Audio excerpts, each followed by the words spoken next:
அனைத்து ஊடக நண்பர்களுக்கும் பத்திரிகை நண்பர்களுக்கும் வணக்கம். இன்றைய தினம் அனைத்து இந்திய அண்ணா திராவிட முன்னேற்ற கழக கட்சியினுடைய தலைமை அலுவலகத்தில் அனைத்து இந்திய அண்ணா திராவிட முன்னேற்ற கழக தலைமையில் அமைக்கப்பட்ட தேசிய ஜனநாயக கூட்டணியில் அங்கம் வைக்கின்ற கட்சியுடைய தலைவர்கள் வருகிறது. எங்கள் கூட்டணியில்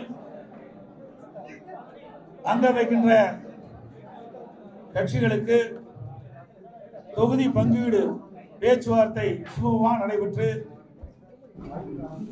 ஒவ்வொரு கட்சிக்கும் எத்தனை தொகுதி என்று வரையறுக்கப்பட்டு அதன்படி இன்றைக்கு வெளியிடுகிறோம். பாரதிய ஜனதா கட்சிக்கு நடைபெறுகின்ற சட்டமன்ற பொதுத் தேர்தலில் 27 இடங்கள் ஒதுக்கப்பட்டுள்ளன. பாட்டாளி மக்கள் கட்சிக்கு 18 சட்டமன்ற தொகுதியில் ஒதுக்கப்பட்டுள்ளன. அம்மா மக்கள் முன்னேற்ற கழக கட்சிக்கு 11 தொகுதிகள் ஒதுக்கப்பட்டுள்ளன.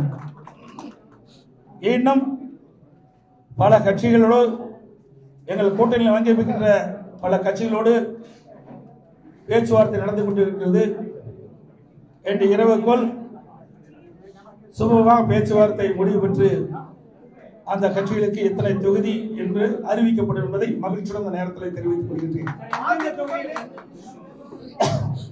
வேண்டுமென்றே திட்டமிட்டு இன்றைய முதலமைச்சர் திராவிட முன்னேற்ற கழகத்துடைய தலைவர் திராவிட முன்னேற்ற கழக தலைமையில் அமைக்கப்பட்ட கூட்டணியில் அங்கம் வைக்கின்ற கட்சி தலைவர்கள் எல்லாம் எங்களுடைய கூட்டணி பற்றி விமர்சனம் செய்து கொண்டிருக்கிறார்கள். எங்கள் கூட்டணியை பொறுத்த வரைக்கும், தேசிய ஜனநாயக கூட்டணியை பொறுத்த வரைக்கும் ஒரு உணர்வுபூர்வமாக அமைக்கப்பட்ட கூட்டணி. எங்களுடைய கூட்டணி வெற்றி கூட்டணி. நடைபெறுகின்ற சட்டமன்ற பொதுத் தேர்தலில் 234 இடங்களிலே 210 இடங்களில் நிச்சயமாக வெல்லும். எங்களுடைய கூட்டணி ஆட்சி கூட்டணியிலே அதிக இடங்களை வென்று அதிமுக ஆட்சி அமைக்கும். இன்றைக்கு வேண்டுமென்றே திட்டமிட்டு அனைத்து இந்திய அண்ணா திராவிட முன்னேற்ற கழகம் பாரதிய ஜனதாவோடு கூட்டணி அமைச்சிருக்கின்றன. டெல்லிக்கு சென்றால் நாங்களோ எங்கள் கூட்டணியில் அங்கம் வைக்கின்ற கட்சியுடைய தலைவர்களோ டெல்லிக்கு சென்றால் திட்டமிட்டு அவதூறு செய்தியை பரப்புவது இன்றைய முதலமைச்சருடைய வாடிக்கையாக இருக்கின்றது. இன்றைக்கு ஒவ்வொரு கட்சியும் கூட்டணி அமைத்து போட்டியிடுகின்றன. அதன் அடிப்படையிலே எங்களுடைய கூட்டணி அமைக்கப்பட்டு அவ்வப்போது எங்களுக்குள் இருக்கின்ற கருத்து பரிமாறுவதற்காக நாங்கள் டெல்லி செல்கிறோம். ஆனால் இன்றைய முதலமைச்சர் தோல்வி பயத்தின் காரணமாக டெல்லி சென்றாலே பயப்படுகிறார், அச்சப்படுகிறார். ஆக டெல்லி சென்று நடைபெறுகின்ற சட்டமன்ற பொதுத் தேர்தல் குறித்து ஆலோசனை நடத்துகிறோம். இன்றைய தினம் எங்களுடைய கூட்டணி கட்சியுடைய தலைவர்களும் அதிமுக தலைமை அலுவலகத்திற்கு வருகிறது. ஒவ்வொரு கட்சிக்கும் எத்தனை தொகுதி என்று பேச்சுவார்த்தை மூலமாக தீர்வு காணப்பட்டு இன்றைக்கு அறிவித்திருக்கிறதை மகிழ்ச்சியுடன் தெரிவித்துக் கொள்கின்றேன். இன்றைய இரவுக்குள் பேச்சுவார்த்தை நடந்து கொண்டிருக்கின்றது. இன்றைக்கு காலையில் தான் மரியாதைக்குரிய பீஸ் கோயில் அவர்கள் வந்தார்கள். பேச்சுவார்த்தை நடத்தி கொண்டிருக்கின்றோம். இந்த இரவுக்குள் எங்களுடைய கூட்டணியில் அங்கமைக்கின்ற கட்சிகளுக்கு எத்தனை தொகுதி ஒதுக்கீடு செய்யப்படும் விவரத்தை அதாவது ஒரே தொகுதியில் எந்தெந்த தொகுதியில் எத்தனை ஒவ்வொரு கட்சிக்கும் எத்தனை இடங்கள் என்று அறிவிக்கப்பட்டுவிட்டது. பிறகு இப்ப பேச்சுவார்த்தை நடத்தி எந்தெந்த கட்சிக்கு எவ்வளவு இடம் ஒதுக்கப்பட்டதோ அந்த இடத்திற்கு தக்கவாறு தொகுதிகள் பேச்சுவார்த்தை மூலமாக தீர்வு காணப்படும். அதிமுக எத்தனை இடங்கள்ல போட்டியிடும் சார்? அதிமுக எத்தனை இடங்கள்ல போட்டியிடும் சார்? அதாவது இன்னும் நான் தான் சொன்னேன், பேச்சுவார்த்தை நடந்து கொண்டிருக்கின்றது. இன்னும் சில கட்சிகளுக்கு நாங்கள் இடங்கள் அளிக்கப்பட வேண்டும். இறுதி செய்யப்பட்ட பிறகு உங்களிடம் நிச்சயமாக தெரியும்.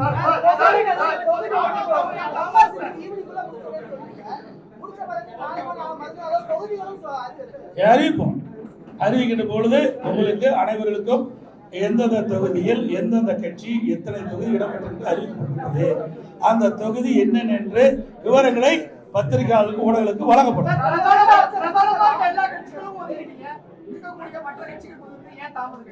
ஏங்க இன்னைக்கு காலையில தான் வந்தேன். 20 நாள் நடக்குது, அந்த கட்சி கேட்க மாட்டேங்கிறீங்க. 20 நாட்கள் பேச்சுவார்த்தை நடத்திட்டு இருக்கிறாங்க, இன்னும் பேச்சுவார்த்தையும் நடக்கல. வந்தாங்க மரியாதைக்குரிய பாரதிய ஜனதா கட்சியினுடைய மத்திய அமைச்சர் பியூஷ் கோயல் அவர்கள், மரியாதைக்குரிய திரு நாகேந்திரன்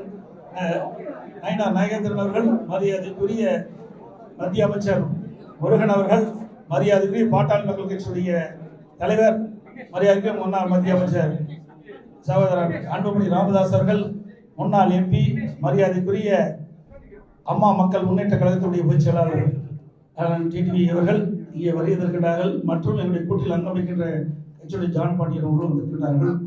மற்றும் மரியாதைக்குரிய பெரியவர் பார்வேந்தர் அவர்களும் வந்திருக்கிறார்கள்.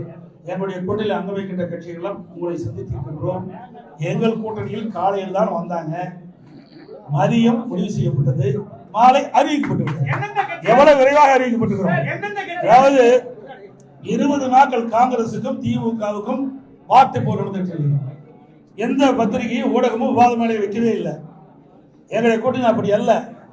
எங்களுடைய கூட்டணியுடைய நோக்கம் மக்கள் விரோத திமுகவை அகற்றப்பட வேண்டும். அந்த எண்ணத்தின் அடிப்படையில் தான் நாங்கள் செயல்பட்டுகின்றோம். எங்களுடைய உணர்வு பூர்வமாக எங்களுடைய கூட்டணி அமைக்கப்பட்டிருக்கின்ற செய்தி இந்த நேரத்தில்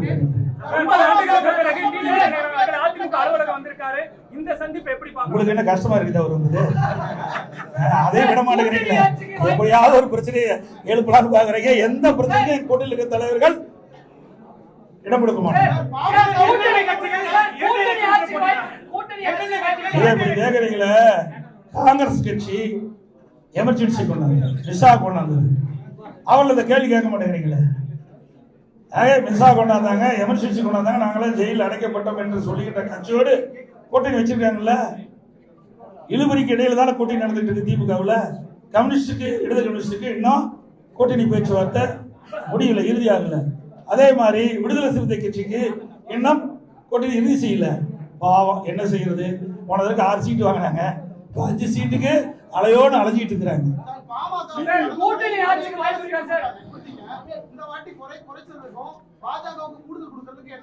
அப்படி எல்லாம் கிடையாது. நீங்க கேட்கிற கேள்வி எல்லாம் தவறானது. எங்களுக்குள்ள பேசி ஒரு இலக்கமான சூழ்நிலை ஏற்பட்டு தான் இந்த கூட்டணி அமைச்சிருக்கிறோம். நீங்க போட்டுக்கிறது வாங்க வேண்டாம்.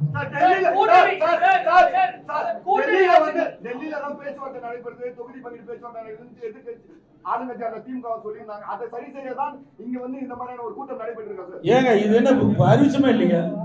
அறிவிச்சிருக்கவே இல்லையா? ஏங்க ஒரு கட்சினா அவ டிஸ்கஸ் ஆகும். திருமதி கனிமொழி போனாங்களா டெல்லி?